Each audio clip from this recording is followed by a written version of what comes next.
이제 인도하여서 3일 길을 가서 거기서 하나님께 제사를 드리고 돌아오겠다 말씀하도록 그렇게 인도하십니다. 근데 바로가 그를 들었을까요? 아니요, 듣지 않았습니다. 그 이유는 무엇이냐면 바로가 생각하기에 이스라엘 백성들이 필요했기 때문입니다. 그래서 바로가 단칼에 그것을 거절합니다. 그래서 이스라엘 백성들이 벽돌을 구울 때 원래 짚을 이제 애굽 사람들이 갖다 주면 그 짚을 이용해서 진흙을 이용해서 벽돌을 만들었습니다. 그런데 그 사건이 있은 다음에 어떤 일이 있냐면 짚을 하나도 제공하지 않는 것입니다. 그러다 보니까 이스라엘 백성들이 노역이 더 커졌습니다. 그래서 주변에 있는 풀을 잘라다가 이제 거기에 섞어가지고 이제 만드니까 쉽지 않죠. 그런데 문제는 무엇이냐면 바로가 예전에 만들었던 벽돌 숫자나 지금 만들어야 될 벽돌 숫자를 똑같이 한 것입니다. 감해주지 않고 똑같이 한 것입니다. 그러니까 그동안에도 힘들었던 노역이 더 힘들어졌으니 이제 모세에게 더 불평할 수밖에 없죠. 그리고 모세의 신뢰도가 뚝 떨어진 것입니다. 그래서 하나님께서 아무리 이제 모세에게 말씀해 봤자 모세가 그것을 믿지 않는 상황, 다른 말로 하면 시리에 빠지는 경우들이 생겼다라고 하는 것입니다. 우리의 인생사에서도 마찬가지인 것 같습니다. 우리가 무엇인가 열심히 하려고 하는데 추진력을 내서 무엇인가 하려고 하는데 우리에게 있어서 따라주지 않는 것들이 있습니다. 특별히 재력의 문제도 따라주지 않고 어떤 때는 이제 건강도 따라주지 않고 또 여러 가지 주변에 있는 여건들이 잘 도와주지 않을 때 우리도 모르는 사이에 낙심이 됩니다. 모세도 역시 60만이라고 하는 그 많은 숫자를 이끌고 이제 애굽을 떠나야 되는데 그 떠나기 출발하는 그 시점에 있어서 무엇인가 잘 되지 않는 겁니다. 그런데 그때 하나님께서 모세에 대해서 모든 것들을 내팽겨 두고 그래 너 아니어도 다른 사람 세우면 돼 이렇게 하지 않고 모세에게 다시 한번 이렇게 말씀하십니다. 우리 6장 1절 말씀 한번 보겠습니다. 시작. 여호와께서 모세에게 이르시되 이제 내가 바로에게 하는 일을 내가 보리라. 강한 손으로 말미암아 바로가 그들을 보내리라. 강한 손으로 말미암아 바로가 그들을 그 땅에서 쫓아내리라. 아멘. 여기서 그들은 누구일까요? 이스라엘 백성을 말합니다. 바로에게 나아갔을 때 이제 모세가 아무리 말을 했지만 바로가 그를 들은 척도 안 했습니다. 그랬을 때 이제 모세는 낙심했지만 하나님께서 말씀하시길 뭐라고 합니까? 이제 그 모든 상황이 역전되리라. 어떻게 역전이 됩니까? 그러면 하나님의 강한 손 오른팔이 그 모든 것들을 싹 바꾸시겠다라고 말씀하십니다. 우리가 신앙생활하면서 우리에게 다가온 여러 가지 질문 중에 하나가 무엇이냐면 나의 형편, 좀 속된 말로 하면 내 꼬라지를 보면 아무것도 할 수 없는 것 같아요. 그런데 하나님께서 강한 손으로 우리에게 말씀하시기를 그 모든 것들을 변해서 하나님의 뜻대로 바꿔주겠다 말씀하신다라고 하는 것입니다. 제가 예전에 말씀드렸던 경우가 있었는데요. 높은 뜻 숭일교회의 김동호 목사님께서 이제 높은 뜻 숭일교회를 아주 큰 교회로 성장시켰어요. 그래서 교회를 4개로 나누어 가지고 분립교회를 만들었어요. 그래서 큰 교회에서 작은 교회를 만들고 이런 게 아니라 큰 교회 자체를 마치 피자 나누듯이 네 조각으로 나누어 가지고 이제 4개의 교회를 그 뜻에 맞게 이제 나누어 가지고 이제 4개의 교회로 만들었습니다. 그러다 보니까 힘겨웠어요. 그래서 이분이 원래 정년이 만 70세인데 그거보다 이제 빨리 조기 은퇴를 하셨어요. 그리고는 이제 그 교회들을 돌보시느라고 이제 돌아가면서 이제 도우시는 일을 했어요. 그러는 가운데 이제 암이 걸렸습니다. 암에 걸렸을 때 많은 사람들이 놀랐어요. 그래서 그 목사님도 놀랐어요. 그래서 암에 걸렸다고 하는 것을 인정하기가 참 힘겨웠던 것 같아요. 그 목사님의 간증에 의하면 본인이 한 번도 큰 수술을 받은 적이 없었대요. 그래서 암 수술을 받을 때에 이제 낯설고 어떻게 해야 될지 모르는 상황 가운데서 암 수술을 받게 되었는데 암 수술보다 더 힘들었던 게 뭐냐 그랬더니 항암 치료를 받는 거예요. 그래서 항암 치료를 한 번씩 받을 때마다 몸이 너무너무 힘들고 괴로웠대요. 그래서 하나님께 어느 날은 불평하면서 기도했습니다. 뭐라고 기도했냐면 하나님 왜 저입니까? 하나님 왜 제가 이 암에 걸려야 됩니까? 그래서 하나님 앞에 원망했대요. 그런데 어느 날 하나님께서 음성을 주셨는데, 시간이 좀 지나고 나서 음성을 주셨는데 뭐라고 하셨냐면, 왜 너면 안 돼? 그 말을 하나님께 듣는 순간 너무 가슴이 놀랬다는 거예요. 그래, 내가 왜 나는 안 돼? 다른 사람은 다 되고 왜 나는 암에 걸리면 안 돼? 라는 생각이 드니까 오히려 마음이 바뀌기 시작했대요. 그 이유는 무엇이냐면, 그전에는 하나님께 원망만 있었는데 나도 암 걸릴 수 있어. 왜 나만 특별한 존재야? 이런 생각이 특권의식이 내려지기 시작하니까 그 문제가 사그러든 거예요.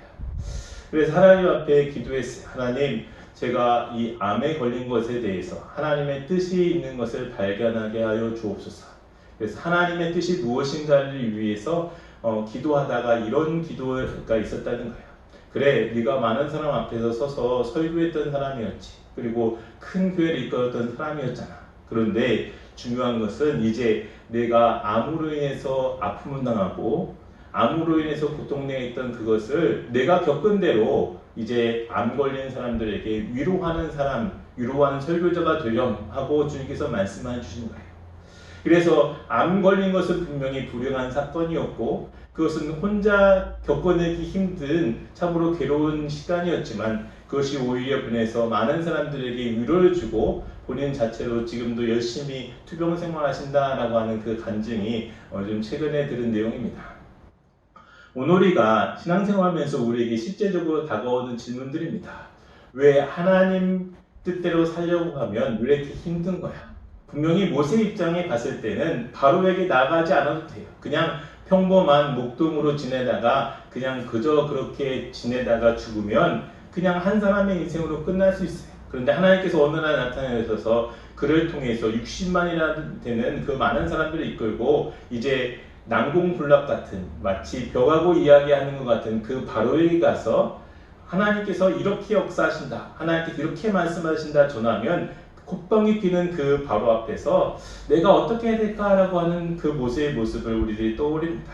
그런데 하나님께서 어떻게 하신다고요? 강한 팔로 역사하셔서 그 모든 것들을 바꾸어 주신다라고 말씀하십니다. 오늘 우리가 믿음 가운데서 잊지 말아야 될 것은 무엇일까요? 그것은 바로 하나님께서 이루시는 것인데요. 우리 3절 말씀 한번 보겠습니다. 3절 말씀입니다. 시작. 내가 아브라함과 이삭과 야곱에게 전능의 하나님으로 나타났으나 나의 이름은 여호와로 그들에게 알리지 아니하였고. 아멘. 하나님의 이름에 대해서 나옵니다. 그 하나님의 이름은 여러 가지가 있는데 특별히 두 가지를 꼽으라면 우리가 잘 아는 여호와 하나님과 엘샤다이 하나님이 있습니다. 그래서 여기에서 첫 번째 나왔던 전능의 하나님은 엘샤다이 하나님이십니다. 그리고 여호와 하나님은 우리가 잘 아는 것처럼 스스로 존재하시는 나는 나다 했던 그 하나님이십니다. 이 차이가 무엇일까요? 우리 아브라함과 이삭과 야곱은 누구를 의미합니까? 족장들을 말합니다. 그들에게 있어서 믿음의 선대입니다. 그런데 그들에게는 엘샤다이 하나님으로만 나타나셨고 야훼 여호와 하나님으로 나타나지 아니하셨다라고 하는 것입니다. 이 말씀을 한번 설명해 드리겠습니다. 우리가 믿음으로 살아가는 데 있어서 하나님께서 역사하시는 가운데 전능자로서 나타나실 때가 있습니다. 그때는 언제입니까? 하나님께서 모든 것들을 역사하시고 하나님께서 우리의 세세한 것들을 다 이루십니다. 그런데 지금 현재 모세를 뿐만 아니라 모세와 주변에 있는 이스라엘 백성들은 어떤 상태인가요? 종의 상태입니다. 그것도 1, 2년이 아니라 430년 동안 4대에 걸쳐서 종노릇하던 그러한 민족입니다. 그들에게 나타나신 하나님은 전능의 하나님이 아니라 어떤 하나님입니까? 스스로 존재하셨던, 다른 말로 하면 그 위에 아무것도 있지 않았던, 그리고 하나님을 창조하셨던 그 시기에는 하나님 외에 아무것도 없었던 그 하나님으로 나타나신다고 하는 의미가 무엇이냐면 모든 것 위에 뛰어나신 분, 모든 것들을 역사하시고 창조하시는 그 하나님, 모든 것들의 능력으로 나타나시는 그 하나님으로 이제 그들에게 나타나시겠다라고 하는 것입니다. 그것이 무엇을 의미할까요? 우리 4절과 5절 말씀을 한번 보겠습니다. 시작. 가나안 땅 곧 그들이 거류한 땅을 그들에게 주기로 그들과 언약하였더니 이제 애굽 사람이 종으로 삼은 이스라엘의 자손의 신음소리를 내가 듣고 나의 언약을 기억하노라. 아멘. 하나님께서는 430년 동안 이스라엘 백성들이 종으로 있으면서 그들이 고통당했던 신음을 기억하신다라고 하는 것입니다. 하나님께서 그들의 고통을 외면하시거나 그들의 모든 것들을 방치하거나 아니면 그들의 그 아픔과 괴로움에 대해서 이제 무관심했던 것이 아니었다라고 하는 것을 의미합니다.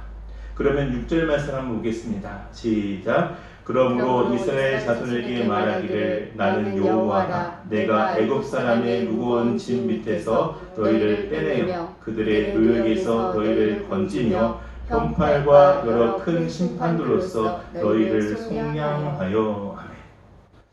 여기에서 중요한 것이 있습니다. 그것은 바로 하나님께서 그들의 노역을 구원하실 때 어떻게 하신다고요? 편팔. 그리고 어떻게 하신다고요? 여러 큰 심판들을 내리셔서 누구에게 내리셔서요? 애굽 땅에 있는 바로와 그의 애굽 사람들에게 내리셔서 이 모든 것들을 속량하시겠다라고 하는 것입니다. 속량한다고 한 뜻의 가장 중요한 핵심은 무엇이냐면 값을 치르고 사온다라고 하는 뜻이 있어요. 그래서 이 모든 것에 있어서 하나님께서 하시는 일을 우리가 한번 떠올려 봅시다. 편팔이라고 하는 것은 강한 손보다 더 강한 것입니다. 그래서 하나님께서 그동안에는 이제 하지 않으셨던 하나님의 강력한 권세가 이제 그 이후에 있게 되는데 그것은 바로 우리가 잘 아는 10가지 재앙이죠. 피재앙으로부터 시작해서 이제 장자의 죽음에 이르게 하는 10가지 재앙이 이제 이르게 됩니다. 그런데 여기서 중요한 사실이 있습니다.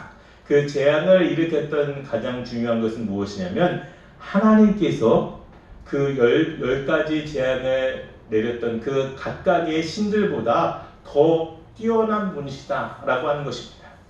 우리가 신앙생활하면서 우리들이 낙심할 때가 언제냐면 세상이 너무 악하여서 세상이 너무 강하여서 우리가 때로는 참 작아 보이고 우리가 그 세상을 이기지 못해서 힘이 없는 우리들의 모습을 발견하게 됩니다. 그때 우리들이 기도해야 될 게 뭐예요? 여호와 하나님을 믿고 의지하는 우리의 신앙을 통해서 그분을 통해서 역사하시도록 기도하는 모습이 우리에게 있을 것을 믿으시기 바랍니다. 그래서 우리가 부르실 때 어떻게 기도해야 돼요? 여호와 하나님께서 나의 도움이 되셔서 기도하시는 저럼 되시기를 주님의 이름으로 축원드립니다. 그랬을 때 하나님께서 어떻게 하십니까? 우리 7절 말씀을 한번 보겠습니다. 시작. 너희를 내 백성으로 삼고 나는 너희의 하나님이 되리니 나는 애굽 사람의 무거운 짐 밑에서 너희를 빼낸 너희의 하나님 여호와인 줄을 너희가 알지니. 아멘. 너희의 하나님 여호와인 줄을 너희가 알지라. 다른 말로 하면 하나님께서 속량하신 그 대상인 이스라엘 백성들이 이제 하나님에 대해서 알게 되는 날이 오게 될 것이다 라고 하는 것입니다. 그러면 하나님께서 어떻게 하십니까? 8절과 9절 말씀에 보니까 하나님께서 아브라함과 이삭과 야곱에게 주기로 했던 그 약속의 땅으로 그들을 인도하시겠다라고 하는 것입니다. 그래서 더 이상 그들에게 가혹한 노역으로부터 온전한 자유를 이루시겠다라고 하는 것입니다. 그렇다면 여기에서 중요한 것이 있습니다. 그것은 모세가 준비되어야 되는데 모세가 준비되었을까요? 우리 한번 보시겠습니다. 11절과 12절입니다. 시작. 들어가서 애굽 왕 바로에게 말하여 이스라엘 자손을 그 땅에서 내보내게 하라. 모세가 여호와 앞에 아뢰어 이르되 이스라엘 자손도 내 말을 듣지 아니하거든 바로가 어찌 들으리까? 나는 입이 둔한 자이니이다.